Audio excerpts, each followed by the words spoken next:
guys, Jamie here, keeping it koi. Welcome back to the channel, and if you're new, welcome. I hope to earn your subscription today. So today, bit of an update on where I am with the small pond. But I've had some deliveries this week, and I've been up to JKI to pick up some bits ready for the new build. So without further ado, I'll spin you around and show you what I've got. So this is the first thing we're going to have a look at. I know what it is because I've been waiting for this for quite a while. I think a lot of you that follow my channel will recognise it when it gets out, because this is from a fellow YouTuber, and he'd done a few clips of this himself on his channel. But I won this as a giveaway on his channel back in November, I think. So yeah, almost 5 or 6 months. But it's here, and bless his heart, it looks well wrapped.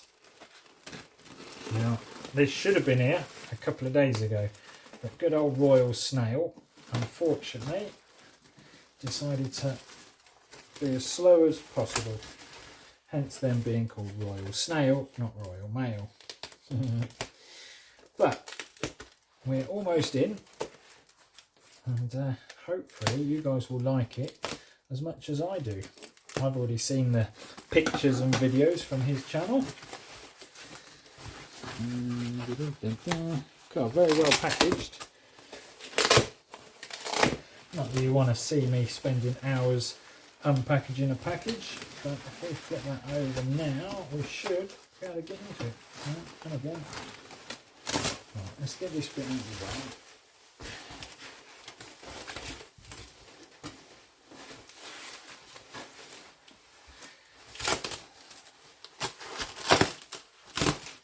Flipping heck, Dave, how much foam have you put on this? Here we are. Can you guess what it is yet?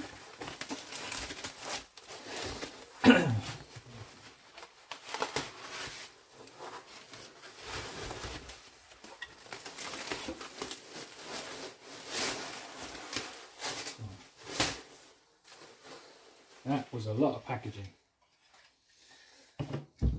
Here we have one frame, and inside this little bag we have a fish.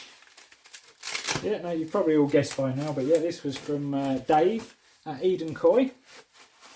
Thank you very, very much, Dave. Wow, look at that. Look at that. Let me get you guys a better view. There you go. What do you think of that? Great work on the frame, Dave. Yeah, absolutely perfect. And that is going to get pride of place on that wall there. I don't think I'll put it up until I've got the pond done. Apologies if you can hear the wind, but yeah, you can put it now because I'm going to be blowing in the pond. Let me get back up the pergola so you can actually hear what I'm saying. But yeah, I'll get the main pond built first. Well, not the main pond, that's the main pond. But I'll get the pond built first, and then we'll put that plaque up, because there's going to be a pipe going along the top of there somewhere from the Tempest to the shower that's there. And then I'll put that in between the pond and the pipe, and that'll be framed quite nicely then, just behind the new grow-on pond. Speaking of grow-on ponds, we will go and brave the wind one more time. It's fully dug. I've levelled it, just measuring me bricks, trying to find the centre.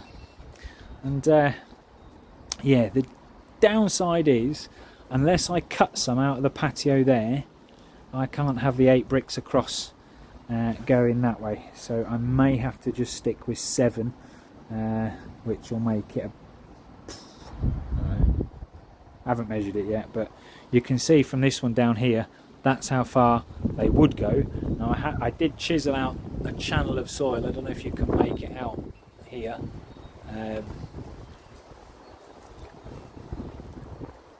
Just about. But yeah, I did chisel out a channel of soil to see if I could fit a 3-inch pipe behind the bricks, and I can't.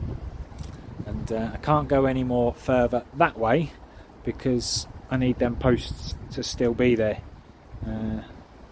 So yeah, that's a bit of a bugger, but yeah, one brick less. That's a fair whack of water volume, I suppose, it will be missing, but what can you do? You can't win it all.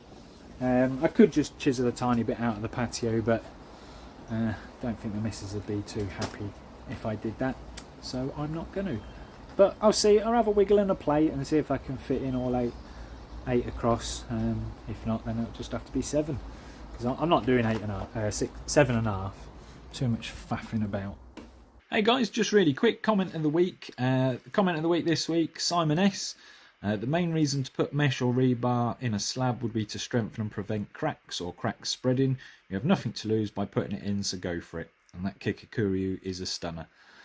So many fantastic comments along the same sort of lines. So thank you everyone for commenting. The mesh will be being used. There was 1 or 2 comments against using the mesh, but 90% of people have said go for it, so I will be going for it. And then I did promise somebody a quick shout out as well. So second comments of the weeks goes to MJH Koi, new Koi channel. If you haven't seen him, go check him out. And then under his comment, and me, got Budget Pond Keeper. Go check them out as well. Fantastic little pond, lovely little channel. Love watching their stuff. So yeah, go and check these 2 out, guys, and tell them Keeping It Koi sent you. What else have we had delivered? What else have we had delivered? Well, I got some bits from Filtration. So got 2 sections, 1.5 meters each, of 3-inch black waste, along with me mini 3-inch drain, and then 2 3-inch 90s. So this drain will be in the bottom of the pond, and that's not going to work. Apologies if I can wedge it in somewhere. There we go. So yeah, that will go in the bottom of the pond. The 90 will go straight on there, and then that's my bottom drain. So that's what that big hole in the middle is for. I've checked the depth, we're at the right depth. I just need to dig the channel now back to where the pipe's going to come out. At least I know where it's coming out, because I've already marked that with the easy pod that you saw been placed into position. I've also got a 3-inch valve. This was also from Filtration, and to get the black waste to fit, they send these bushes out as well. So that will go on the end of that pipe down there, and then that will slot nicely and glue nicely into that. So that's my 3-inch drain, and then I've got another 90 there to come back out and up into the easy pod. So hopefully that will be plenty of pipe, because I only need about 1 meter along the ground, because the pond was 1.7, so that's where I've marked the bottom drain in the middle. So half of 1.7 is what, 8.5. So 850 centimeters from one edge to the other, but then obviously it's got to go under the brick and up. So I'm guesstimating, I haven't measured it specifically yet, but about 1 meter for the bottom drain run, and then the bit I chop off of that will probably be enough to get it to come out into the easy pod. 500, yeah, it should be. If not, I've got the other section, and then this is only to get it into the easy pod, so I don't need a lot. But I thought I'd get an extra. They sell it in 3 meters, but ship it in 1.5 meters, which is good and bad. It saves you on postage, because otherwise they charge a lot more postage. But it's a pain, because sometimes if you needed an 1800 bit, you have to join 2 little bits together to create that. But yeah, anyway, back to what, before I keep waffling, I've also been up to JKI this morning, and we got some new glue, because my old one was starting to get a bit dry and stodgy. So some new glue, and I got a bag full of fittings. Now, there's a reason I got a bag full of fittings. That is an 1.5-inch ball valve, and that is a threaded 1.5-inch adapter. So that'll sit like that with a tiny bit of 1.5-inch pipe linking them two together. Now there's a reason I've done that, and that is because some clever people might have noticed the auto has been taken off, and that is now fully off the Easy Pod. So I've got in between those spades, you can just about see it down there, that I've got an hole down there, that's the waste chute. So my threaded connector will screw nicely into that hole there, and then I've got that little ball valve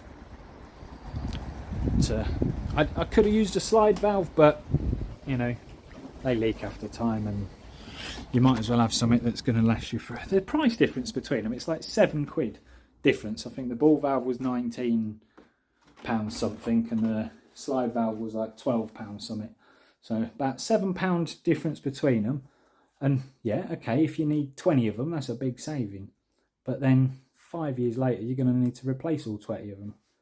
And yeah, he showed me as well the rubber gaskets for them for a pair is about £12 for a. You might as well just buy a whole new bloody thing. But anyway, yeah, I've also got 2 unions, demountable unions. And what are they for, you might think? And as well as 2 demountable unions, I have picked up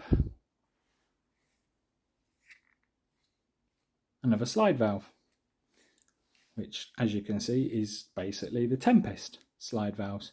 Now, the plan is to completely take this apart, take the front off, take the back off, keep the middle mechanism and the gaskets as a backup, but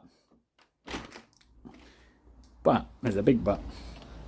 The way David used this previously, he has solvent welded straight I'll just show you, it's easier.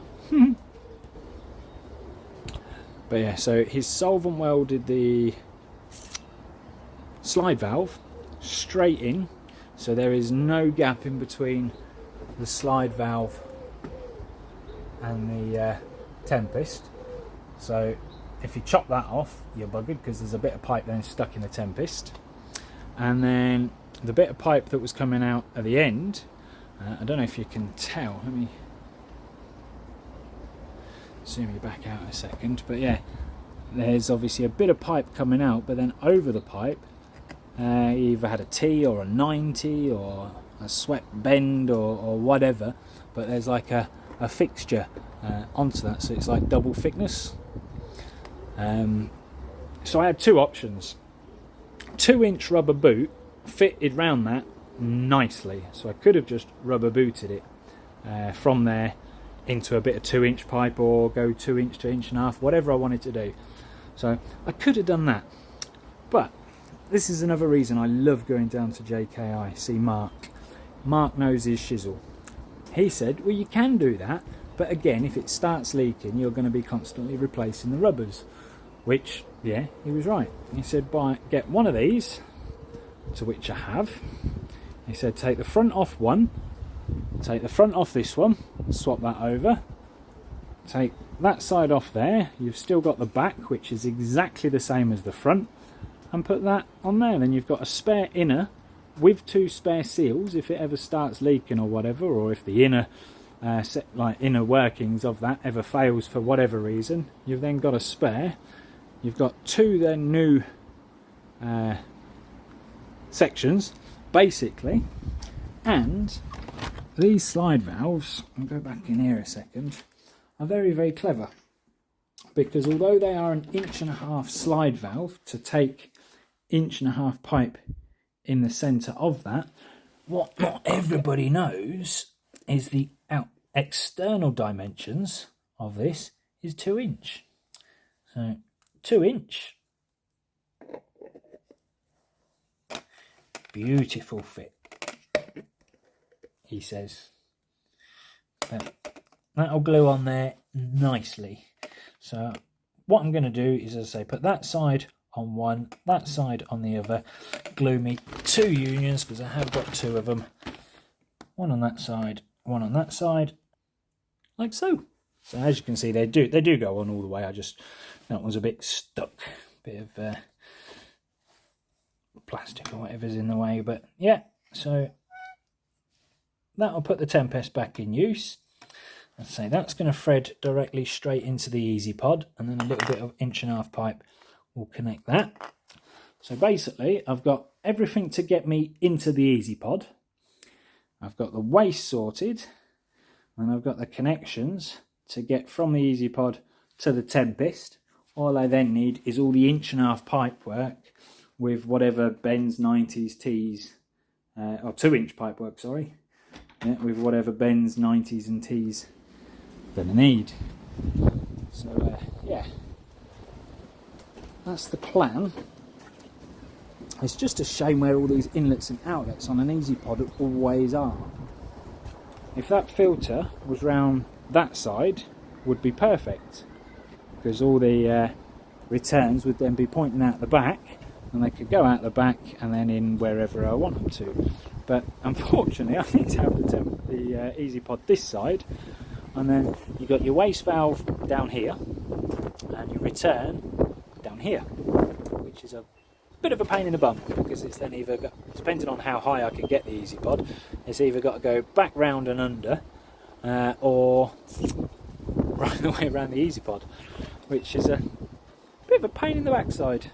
But I'm hoping that the pond's going to be high enough that I can lift that up on just a few bricks enough to get the pipe back under, because it's going to be reduced down to 2-inch out of the Easy Pod anyway, because that's what I'm going to be pumping to the pump, and then the pump, because it's now going through an Easy Pod, coming out of the Tempest, out of the Easy Pod, I'm going to Y-split it, send half back into the pond at a pretty low return, and then the other half will go up through the Tempest, so extra polish, and then down the Bakki shower, which will be somewhere in that corner, I expect. So yeah, that's the plan. As I say, I think I'm going to just get a floating skimmer because it's easier. The pumps on them things run next to nothing, whereas if I put in a proper wall skimmer, you need a decent pump and blah. Yeah. Nah, just a floating one, that'll do me. So that's now deep enough to take the bottom drain. So as I say, I just need to cut now a channel from here across to where I've... let me get in there. Ooh. God, it's deeper than it looks. There we go. So yeah, you can see it better down here now. Cut a channel out there. So I can bring the Easy Pod over and that fits. As I say, the problem is the bricks are like there. So if I show you here, look, that brick will go there, and that brick will go there, and that then, if I line that up straight, is going to be a very tight gap to get that 3-inch pipe up there. Might be doable. We lost focus. There we go. Might be doable, but yeah, I'll get the once the channel's dug, I'll get the pipe, dry fit it so it literally is touching that wall, and then see if I can get all my block work, all my bricks in straight. Because I know there's going to be a block there as well, which yes is wider, but I can always just chisel a bit out of the block with a grinder if I have to, just to get up past that pipe. So if that's the case and I can fit it in and do it that way, I will. If not, then all that's going to have to happen is we will lose this brick, and that will bring the pond back to there, which then I'm losing the length of a brick basically, which does then mean I'm going to have shitloads of bricks left over, because I've just got just over enough for how I wanted it beforehand. But that would then give me 1, 2, 3, 4, 5, 6, 7 across, and a half going that way. Yeah, and then that would have to obviously be both the same sides. I still keep the depth of 5. I mean, I've got a good few inches round all the back anyway. I'm hoping that once the concrete base is in, obviously I might be able to get these bricks further back. It's just because the rounded edges aren't, you know, perfectly straight. Only as straight as a spade will cut. But yeah, we are getting there. So I get the bottom drain in this week, and then get the concrete done. Speaking of concrete, I know I have said it 100 times, and and I love it. But if you're not, if you are really into koi and you're planning on staying into koi quite heavily for a minimum of a year, go join your local koi club. It really does make a difference. Some of the guys that are in the Peterborough Koi Club follow my YouTube channel. Friend from the club, Kevin, saw that I was digging this hole, knew I was putting in a concrete base, and said, "You want to borrow this?" I said, "Yes please, Kev." He's just got it back off his boy and was about to put it in the garage, and bless his heart, thought of me and said, do I want this? It's an electric one as well, which makes things a hell of a lot easier for me because I don't really know a lot about petrol engines. So he said, all I've got to do is make sure I cover the motor up. There you go, Kev. That's well covered. And even though we've got such a windy day, that ain't gone nowhere. So that's as dry as anything. Obviously the front isn't closed, but I ain't got a big tarpaulin about at the minute. So, but that's keeping the motor dry, which is good. So that is going to make my life 10 times easier. I can get it done in a couple of hours now instead of a day.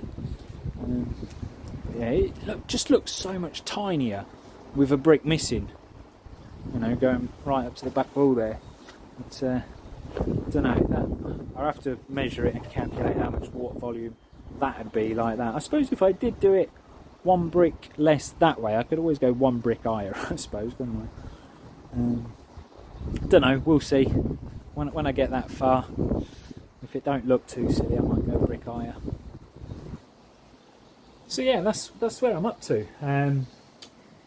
Obviously I know it's been slow process, but again it's time and money, isn't it? I mean, them few little bits that I've had delivered there from Filtration, I think that was 110 quid with a delivery. What I've picked up from Mark's at JKI this morning, I had to do it in 2 transactions because I nearly forgot some stuff. I think one was £60 and another was 20 something. So again, nearly 90 quid because it wasn't £60, it was £60 something or 60 something pounds. So yeah, so that's basically these few bits I got on the floor here. Little ball valve, them little bits there, pot of glue, yeah, and then them couple of bits in there, and them 2 bits of pipe, 200 bloody quid. I mean, that's crazy. If I'd have bought all them 2 years ago, 40 quid, maybe 50 at a push, 2-3 years ago. That is absolutely crazy. Mark was telling me about the pressure pipe. He said when I built my pond, I'd have been charged about 20 quid a length of the 4-inch pressure pipe. He said it's now gone up to £43.99. And he's still one of the cheapest out there. I'm sure if you did your big homework, you could maybe find a cheaper seller. But yeah, it's absolutely crazy. It really, really is. But anyway, waffling. So yeah, next video I'll be putting in the bottom drain, and then probably the video after that will be concreting, unless I do anything exciting in between, such as growing shows and pond visits and anything else. But yeah, on that note, thanks all for watching. Like the video if you haven't already, and we will catch you all on the next one.